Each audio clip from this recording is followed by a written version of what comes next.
Hello বন্ধুরা, কেমন আছেন? নিশ্চয়ই ভালো আছেন। আর একটা নতুন ভিডিও নিয়ে আপনাদের সঙ্গে চলে এসেছি।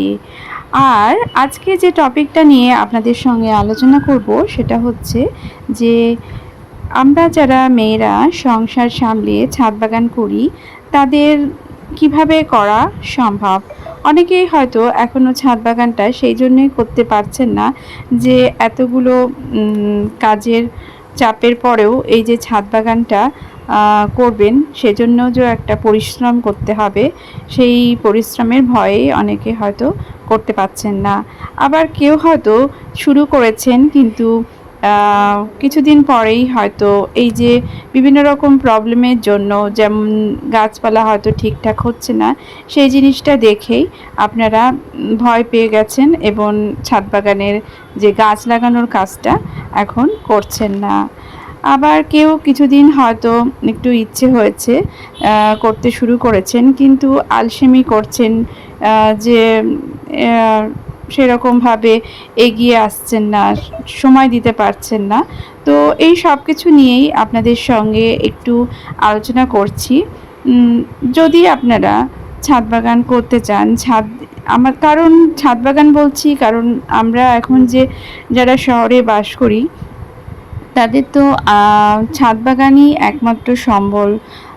তাদের কাছে আলাদা করে ঠিকঠাক মাটি থাকে না, যেমন আমাদের একটুকু মাটি নেই। তো সেজন্যই এই ছাদ বাগানকেই আশ্রয় করেই আমি এই যে সবজি বলুন, ফুল বলুন বা যে গাছগুলো আছে সেগুলো ফলানোর চেষ্টা করছি। আর এটা করার সময় অনেক সময় হয়তো আপনারা ভাবতে পারেন যে তাতে করে হয়তো ছাদ বাগানটা খারাপ হয়ে যেতে পারে। তো বিভিন্ন রকম প্রবলেম তো থাকেই। তো সেগুলো জিনিসেরও ব্যবস্থা অল্প অল্প করে আপনাদেরকে করতে হবে, যাতে এই ছাদ বাগান করার সময় ছাদের কোনো ক্ষতি না হয়। আর আমরা যারা মেয়েরা তারাই কিন্তু ছাদ বাগানের এই কাজগুলো খুব সহজে করতে পারি। খুব সহজে এজন্যই বলছি কারণ আমাদের রান্নাঘরটাই হচ্ছে আমাদের ছাদ বাগানের একমাত্র উৎস, মূল উৎস। আরও জিনিস আছে, কিন্তু আপনি যদি ভাবেন যে আমার রান্নাঘর থেকেই ছাদ বাগানের শুরু করব, তাহলে কিন্তু আপনারা এই কাজটা করতে পারেন। আর খুব ছোটোভাবেই আপনারা এই কাজটা শুরু করবেন। ছোটোভাবে বলছি কারণ হচ্ছে কিছু কিছু গাছ এমন আছে যেগুলো খুব সহজেই হয়ে যায়।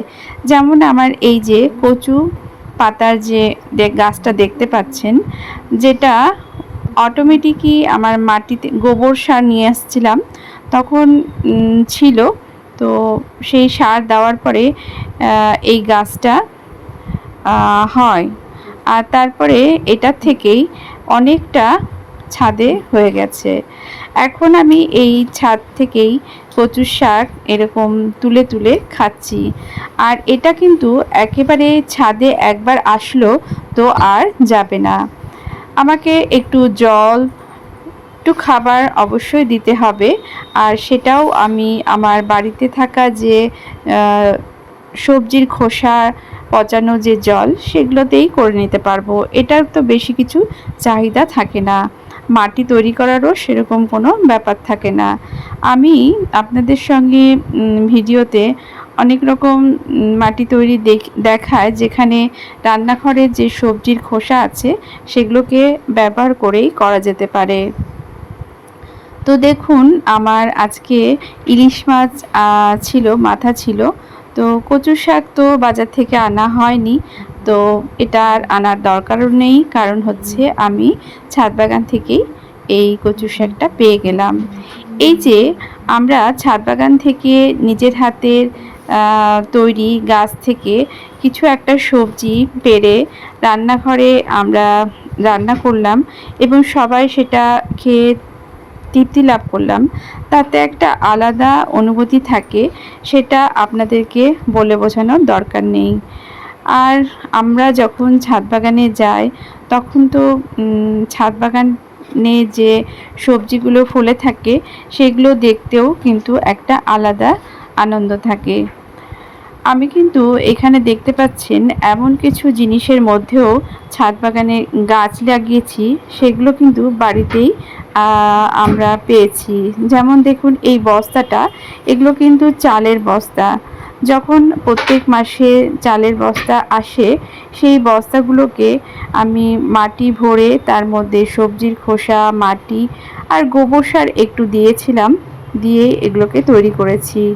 তারপরে এই রকম গাছ লাগিয়েছি। আর গোবর সার না থাকলেও কিন্তু আপনি সবজির খোসা আর মাটি যদি পরপর লেয়ার করে জমাতে থাকেন, তাহলে সেগুলোও কিন্তু একটা সুন্দর সার হয়ে যায়। সবজি গাছ লাগাতে এই সবজি খোসার জুড়ি মেলা ভার। তো দেখুন আমি অনেক জায়গাতেই কিন্তু এই যে ব্যাগ, যেগুলো স্কুল ব্যাগ বলুন বা বাড়িতে যে পুরনো ব্যাগগুলো আছে, সেগুলোকেও কিন্তু ব্যবহার করে ফেলেছি। আলাদা করে যে টব কিনেই প্রথমে আমাদেরকে সুন্দর করে গাছ লাগাতে হবে, সেরকম কোনো ব্যাপার না। প্রথমে শেখার জন্য, গাছ লাগানো শেখার জন্য আমাদেরকে এরকমভাবে শুরু করলেও চলে। আর যখন দেখবেন আপনি একটু একটু করে এইসব গাছ লাগাতে শিখে যাচ্ছেন, যখন এখান থেকে সবজি পেয়ে যাচ্ছেন, তখন অল্প অল্প করে আমাদের যে রান্নাঘরে যে সবজিগুলো আসে, যেগুলো দেখবেন করলা পাকা, মিষ্টি কুমড়ার পাকা বীজ, বিভিন্ন ধরনের বীজ আপনারা পেয়ে যাবেন। আবার কিছু কিছু এমন আছে, যেমন পুঁই শাক, যেটা ডাঁটা থেকেও হয়ে যায়। এই ধরনের বিভিন্ন রকম যে সবজিগুলো আছে, সেগুলো আপনারা লাগাতে পারবেন। তাতে করেও কিন্তু আপনারা আস্তে আস্তে এই যে সবজি করার যে ব্যাপারটা আস্তে আস্তে শিখে যাবেন। আর এভাবেই কিন্তু আমাদেরকে ধীরে ধীরে এগোতে হবে। যখন গাছটা দেখবেন যে একটু একটু করে বাড়ছে, নতুন পাতা ছাড়ছে, তখন কিন্তু আপনাদের ইচ্ছেটাও বাড়তে থাকে। আর যে সবজি খোসা দেওয়ার ব্যাপারটা, রান্নাঘরে যে জমিয়ে রাখার ব্যাপারটা, তখনও কিন্তু অটোমেটিক এটা হয়ে যায়। কারণ আমরা যখন জানি যে আমরা সবজির খোসাটা আমাদের ছাদ বাগানের জন্য ব্যবহার করব, তখন নিশ্চয়ই আমরা সেটাকে ডাস্টবিনে ফেলে দেব না। তখন নিশ্চয়ই আমরা সেটাকে আলাদা একটা পাত্রে জমিয়ে রাখবো। আর যখন আমরা ছাদ বাগানে আসব, তখন সেটাকে নিয়ে এসে সেই সবজির খোসাগুলোকে ছাদ বাগানের মাটির সঙ্গে মিশিয়ে দিব, বা যে তরল সার তৈরি করব, বিভিন্ন রকম যে পদ্ধতিগুলো আছে সেগুলো অবলম্বন করব। সেগুলোকে ডিটেলসে এখন আমি আলোচনা করছি না। আমি তো প্রায় আপনাদেরকে দেখাই যে আমি এগুলো কিভাবে করি। তো আপনারা যারা ছাদ বাগান করতে ইচ্ছুক, তারা কিন্তু এই যে ছাদ বাগান করার জন্য যে পদক্ষেপটা অবশ্যই ধীরে ধীরে নেবেন। এই দেখুন আমার মিষ্টি কুমড়ার যে আমি হ্যান্ড পলিনেশন করেছিলাম, সেটা কিন্তু অনেকটাই বেড়ে গেছে, কিন্তু একটা ফুটো হয়ে গেছে। মাছি পোকার আক্রমণ এটাতে হয়ে গেছে। ঢাকা দিয়ে রেখেছিলাম, তবুও কিভাবে মাছি পোকা ঢুকেই গেছে। প্রথমে ক্যারি ব্যাগ দিয়ে রেখেছিলাম, তো এখন আমি এটা কাপড় দিয়ে ঢেকে দিয়েছি। একটাই মিষ্টি কুমড়ো এখানে দেখতে পাচ্ছি, আর একটাও হ্যান্ড পলিনেশন করেছিলাম, কিন্তু এত বৃষ্টি হয়েছিল সেদিন যে সেটা হয়তো ধুয়ে গেছে। তো যাই হোক, এখানেও দেখুন একটা মিষ্টি কুমড়োর গাছ আমার হয়ে গেছে। এগুলো কিন্তু অটোমেটিক মানে বীজ থেকেই হয়ে গেছে, সবজির খোসা দেওয়া ছিল, সেই জন্যই কিন্তু এটা হয়ে গেছে। এখন এটাকে তুলে আমাকে লাগানোর পালা। তো আমি আলাদা করে একটা মাটি তৈরি করে এটা লাগাবো। আর দেখুন কিছু কিছু গাছ আছে যেগুলো আমরা একটা সময়ের পরে সেগুলোকে খালি করে আবার নতুন গাছ লাগানোর কথা ভাবি। কারণ যেই গাছটা মরে গেছে সেটাকে বেশি দিন ছাদ বাগানে রাখার কোনো দরকার নেই। কারণ ছাদ বাগান আমাদের ছোট, আর যত টব এইরকমভাবে পড়ে থাকবে, ততই কিন্তু ফলনটাও কমে যাবে। সেজন্য ফলনটা যাতে ঠিকঠাক বাড়তে থাকে, সেই জন্য আমাদেরকে মাঝে মধ্যে কিন্তু চেষ্টা করতে হবে যে এই যে খালি টবগুলো আছে সেগুলোর মধ্যে নতুন কিছু লাগিয়ে দেওয়ার। আর আমার ছাদ বাগানে এই যে জৈবভাবে যেহেতু আমি চাষ করি, সেজন্য সবজির খোসা বলুন আর এই যে ফুলের যে বিভিন্ন ধরনের যে বীজ থেকে অনেক চারা এদিক ওদিক বেরিয়ে যাচ্ছে। তো সেই চারাগুলোকেই আমি কালেক্ট করে সেই টবগুলোতে লাগিয়ে দিই। আর মাঝে মধ্যে যখন নার্সারি যাই তখন আমার পছন্দ মতো কিছু গাছ কিনে নিয়ে আসি আর তারপরে লাগিয়ে দেখি। সব সময় যে সাকসেস হয় তাও না, অনেক গাছ কিনে এনেছি যেটা পরে হয়তো মারাও গেছে।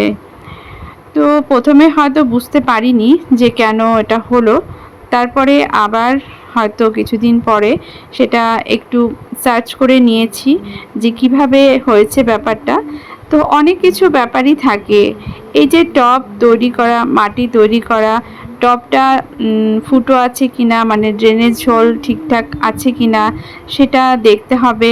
কারণ অনেক সময় দেখা যায় যে মাটির যে মূলটা আছে, মাটিতে অনেক সময় জল জমে মূলটাকে নষ্ট করে দেয়, তখন গাছটা পচে যায় এবং মারা যায়। এরকম আমার অনেক গাছ আছে যেগুলো এরকমভাবে খারাপ হয়ে গেছে। আর এই যে গাছ লাগানোর পরেও আমাদের যেসব ছোট ছোট কাজগুলো আছে যেগুলো আমরা সব সময় করতে পারি, আমরা যেমন আমাদের সন্তানদের যত্নে লালিত পালিত করি, সেরকমভাবে আমাদের গাছপালারও যত্ন নিতে হয়। এই যে দেখুন গাছপালার যে নোংরা পাতাগুলো যেগুলো শুকিয়ে গেছে সেগুলোকে এরকমভাবে তুলে ফেলতে হবে। আর যেই ফুলটা শুকিয়ে যাবে সেই ফুলগুলোকেও রোজ যতটা পারা যায় তুলে ফেলতে হবে। তাতে করে কিন্তু গাছটা একটু সতেজ হবে। আপনি যদি এই কাজগুলো প্রত্যেক দিন না করেন তাহলে কিন্তু গাছটা ঠিকঠাক বাড়তে পারবে না, তার বৃদ্ধি আস্তে আস্তে কমে যাবে। তো অনেক সময় মনে হতে পারে যে এই সব কাজ করার এত সময় কিভাবে পাবো। আমি আগেও আপনাদের সঙ্গে শেয়ার করেছি, আমি যখনই ছাদ বাগানে আসি, ছাদ বাগান যখন করেছি তখন নিশ্চয়ই আমি প্রত্যেকটা গাছ নিশ্চয়ই লক্ষ্য করব। কারণ আমাদের তো ছাদ বাগান করার পেছনেই আছে প্রত্যেকটা গাছকে লক্ষ্য করা। কারণ এই যে লক্ষ্য করার মধ্যেই কিন্তু আমরা যে অনুভূতিটা সেটা পাই। অনুভূতি বলছি এই কারণে, কারণ আমি যেটা করি সেটা হচ্ছে প্রত্যেকটা গাছ যখন এইরকমভাবে দেখি তখন আমার মধ্যে একটা সুন্দর অনুভূতি জাগে। হয়তো আপনাদের মধ্যেও একটা দারুণ অনুভূতি হয়। আসলে সেটা যারা জানে তারাই বুঝতে পারবে কি যে ভালো লাগে যখন এই গাছগুলোকে দেখি। তো সেই দেখার সময়ই আমি একটু যখন দেখি যে কোনো ফুল মরে গেছে, পাতা হলুদ হয়ে গেছে, সেই সব কাজগুলো একসঙ্গেই করতে থাকি। আর একটু যখন সময় পাই তখন আমি চলে আসি যেগুলো ছোটোখাটো যে কাজগুলো থাকে, যেমন গাছে জল দেওয়া, গাছে খাবার দেওয়া, যেমন সকালবেলাটা বা বিকেলবেলাটা একটু সময় দিতেই হয়। আর এই সময়টা আপনি আপনার ইচ্ছে মতো সময় করতে পারেন। তবে দুপুরবেলাটা যখন এই যে গরমের সময় অনেকটা রোদ থাকে তখন কিন্তু করা সম্ভব হয় না। তবুও অনেক সময় আমাদেরকে কিছু কিছু কাজের জন্য আসতেই হয়। তো দেখবেন আপনি যখন গাছ করবেন তখন গাছের টানেই কিন্তু আপনারা ছাদ বাগানে চলে আসবেন। তো সেটা তো পরের কথা। তো আপনারা তো প্রথমে শুরু করুন, কিভাবে শুরু করছেন সেটা আপনার ব্যাপার। আপনি যদি ভয় পেয়ে ভাবেন যে না বাবা এত সব কিছু আমি করতে পারবো না, তাহলে কিন্তু সেখানেই আপনি ফেল করবেন।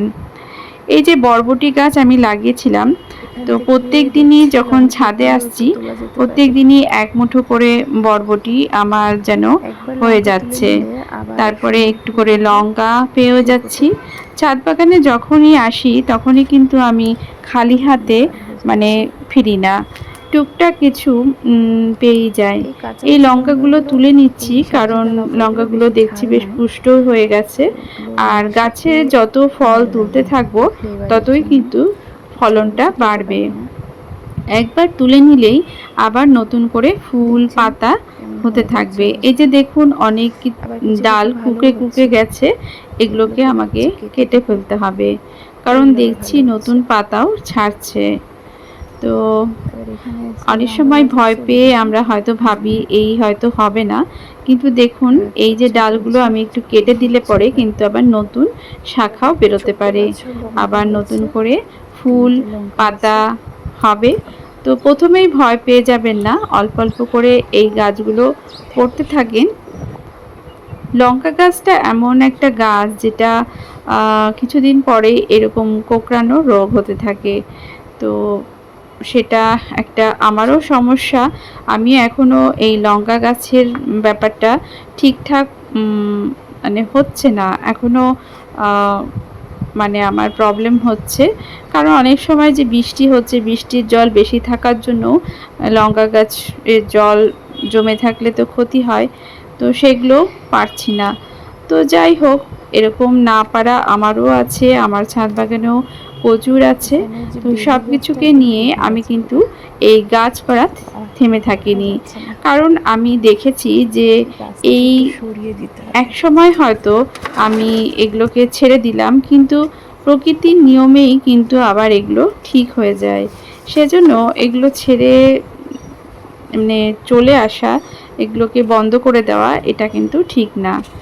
আমাদের প্রত্যেক দিনই তো একটু একটু ফুলও কিছু হয়ে গেছে। প্রয়োজন থাকে, অনেক সময় বাজারে যাওয়া হয় না, আর সেই প্রয়োজনগুলোকে মেটানোর নিচে জন্য গাছটা ছাদ কেটে বাগানকে আমরা কাজে লাগাতেই পারি। এই যেমন আমাদের যে ছাদ বাগানের যে ফুল গাছগুলো আছে, তার থেকে যে ফুল পাওয়া যায়, সব এই ফুল দিয়েই কিন্তু পুজোর কাজটা আমাদের হয়ে যায়। আবার যারা একটু ঘর সাজাতে ভালোবাসে ফুল দিয়ে, তারাও কিন্তু এই যে ছাদ বাগানের ফুল দিয়ে ঘরও সাজাতে পারেন। তো সেজন্য বলবো যে সবসময় আমরা যদি বাজার থেকেই সব কিছু কিনে নিয়ে আসবো, তাতে তাতে করে আমাদের অনেক সময় সেটারও তো যাওয়া হয় না। আর এইরকম করে যদি আমরা ছাদ বাগানটাকে তৈরি করি, যেখানে বিভিন্ন ধরনের সবজি ফুল ফল থাকবে, তাহলে কিন্তু আমাদের যে মানসিক যে শান্তি, সেটাও কিন্তু বজায় থাকবে। এগুলো করলে আমরা হয়তো ভাবতে পারি যে খুব খাটনির কাজ, কিন্তু এগুলোতে কিন্তু একটা বেশ সুন্দর মানসিক শান্তিও আছে। এখানে আমি হ্যান্ড পলিনেশন করে নিলাম। অনেক সময় দেখা যায় যে যেটা আমি এবার দেখেছি যে করলা গাছে, একটা করলা গাছে শুধুই স্ত্রী ফুল এসেছে। তো গাছটা খুব হেলদি ছিল, কিন্তু প্রত্যেকটা ফুলই যদি স্ত্রী ফুল হয় তাহলে কি করে করলা হবে। তো এইবারই আমি সেটা লক্ষ্য করলাম। তো এইবার যখন আবার নতুন করে নতুন বীজ ছড়িয়ে করলার গাছ লাগালাম, তাতে আমার পুরুষ ফুল আসলো, এবং হ্যান্ড পলিনেশন করার পরে সেই যে স্ত্রী ফুলগুলো যেগুলো এখন ফল দিচ্ছে, তো সেই কাজটা আমি মাঝে মধ্যে করে নিই। এটাও কিন্তু আমাদের শেখার ব্যাপার আছে। তো আপনি আপনার এই যে ছাদ বাগানের কাজ শুরু করুন, আর অল্প অল্প করেই এই জিনিসগুলো শিখতে থাকবেন আর এগিয়ে যাবেন। আমি এখানে জিনিয়ার গাছ লাগিয়েছি দুটো, আর এই দুটো গাছ থেকেই বীজ নেওয়ারও ইচ্ছে আছে। আর দেখবেন এই যে যেটা বলছিলাম, রান্নাঘর থেকেই সবজি থেকেই কিন্তু আপনারা দেখতে পাবেন কিছু কিছু সবজি থেকে আপনারা চারা গাছের ব্যাপারটা চলে আসবে। এই যে দেখুন আমার যে হলুদ, তারপরে আদা, যেগুলো এখন এরকমভাবে গাছ বেরোচ্ছে, তা আমি সেগুলোকে এখন লাগিয়ে দিব। যখনই দেখবেন আলুর গাছ বেরোয়, পেঁয়াজের গাছ বেরোয়, রসুনের গাছ বেরোয়, সেই সময় যদি আপনারা সেইটাকে মাটিতে পুঁতে দেন, তাহলে কিন্তু আপনাদের বাগানেও সেই গাছটা হয়ে যাবে। আর এই যে আদা আর রসুন, আদা আর এই যে হলুদ, সেগুলো কিন্তু এত সুন্দরভাবে বেড়ে ওঠে বিনা যত্নে, যে কিছুদিন পরে আপনি ভালো ফলও পাবেন। সেটা আমার যে আগের ভিডিও সেটাতে নিশ্চয়ই আপনারা দেখে থাকবেন। এই যে হলুদগুলো আছে সবগুলো কিন্তু আমার এই ছাদ বাগানেরই হলুদ, কাঁচা হলুদ। কিছুটা হলুদ আমি রেখে দিয়েছি আর কিছুটা হলুদ এখানে আমি পুঁতে দিচ্ছি। কিছুটা আগেও পোতা ছিল, সেগুলোতে এখনও গাছ বেরোয়নি, তো দেখলাম একটা বেরোনোর মতো হয়েছে।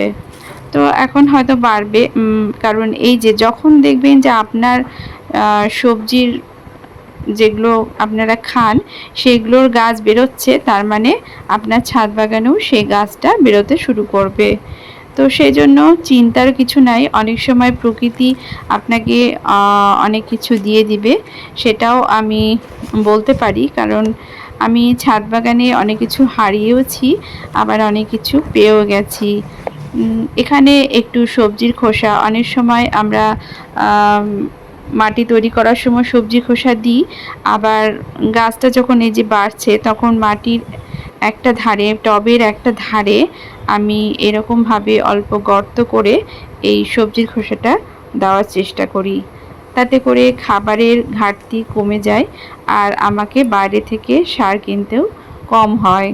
কিছু কিছু সার আমি কিনি মাঝে মধ্যে, বলতে, কারণ কিছু কিছু সময় গাছ বীজ লাগানোর সময় আমরা একটু উপর দিয়ে যদি জৈব সার ব্যবহার করি, যেমন গোবর সার বা কম্পোস্ট সার, তাহলে কিন্তু সেই সবজিটা ভালো বেরোতে পারে। তো এই যে দেখুন, আগের দিনই লঙ্কাগুলো তুললাম, আবার আজকে লঙ্কাগুলো বেশ পুষ্ট হয়ে গেছে, তো কিছুটা লঙ্কা পেয়ে গেলাম। তো এই তো অনেক কিছুই আপনাদের সঙ্গে শেয়ার করলাম। যারা আপনারা ছাদ বাগান করতে চান বা যারা শুরু করেছেন তারা কিন্তু ভয় পাবেন না। অল্প অল্প করে আপনারা এই কাজগুলো শিখুন, করতে শুরু করুন। অবশ্যই একবারে কিছু হয় না, অনেকবার চেষ্টা করে ভুল ত্রুটি করেই কিন্তু আমরা এগিয়ে যেতে পারবো। আর ছাদ বাগান করতে গেলে আপনারা প্রথমেই যেগুলো গাছ খুব সহজেই হয়ে যায় সেই সব গাছগুলো লাগানোর চেষ্টা করুন। আমারও যেমন বিভিন্ন রকম গাছ আছে, যেগুলো আপনাদের সঙ্গে পরে শেয়ার করব, যে কোন কোন গাছগুলো আমার খুব সহজেই হয়ে যায়। তো আপনারা যারা ভিডিও দেখেন আমার রেগুলার, তারা তো নিশ্চয়ই জানেন। আর মোটামুটি যারা আমরা ছাদ বাগান করতে আগ্রহী তারাই আমরা অন্যের ছাদ বাগান দেখতে চাই। তো আজকে যারা আমার ভিডিও দেখছেন তারা নিশ্চয়ই প্রত্যেকেই এরকম আগ্রহী। যারা এগিয়ে এসেছেন তারা কিন্তু একদমই ভয় পাবেন না। সময় বের করাটাও কিন্তু কোনো ব্যাপার না। খুব কম সময়ে কিন্তু আপনি অল্প করে হলেও সবজি চাষ করতে পারবেন, ফুল গাছ লাগাতে পারবেন। তো কেমন লাগলো আমার এই ভিডিওটা অবশ্যই কমেন্ট করে জানাবেন। আর যারা এখনও আমার চ্যানেলকে সাবস্ক্রাইব করেননি তারা অবশ্যই আমার চ্যানেলকে সাবস্ক্রাইব করে দেবেন। আবারও নতুন একটা ভিডিও নিয়ে আসব। আর এখানে দেখুন, আমি অনেক টবগুলোকে খালি করে দিয়েছি, সেই মাটিগুলোকে একটু রোদ দিয়ে দিয়েছি। তারপরে এই টবে নতুন কিছু গাছ লাগাবো, যে চারাগুলো আমার ছাদ বাগানে অলরেডি হয়ে গেছে। তো সেই গাছগুলো লাগানোর জন্যই আমি অল্প অল্প করে টব তৈরি করার চেষ্টা করছি। একদিনে তো কোনো কিছু করতে পারবো না, তাই অল্প অল্প করে করছি। আর যেহেতু বৃষ্টি আসবে সেজন্য এগুলোকে আবার ঢেকেও রাখতে হবে। তো এইসবই ছোট ছোট ব্যাপারগুলোকে মাথায় রাখলেই কিন্তু আমাদের ছাদ বাগান করাটাও সহজ হয়ে যাবে। আর একটু যদি আমরা এটার প্রতি খেয়াল রাখি তাহলে কিন্তু করতে পারবো। আর বীজের জন্য আমার দুটো বরবটি হয়ে গেছে রেডি, সেগুলোকে রেখে দিলাম। আর কিছুটা বরবটি এখান থেকে নিয়েও নিলাম।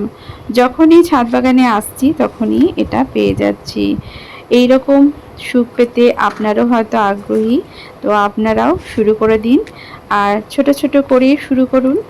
আর বেশি চিন্তা না করে এই তো টাটা।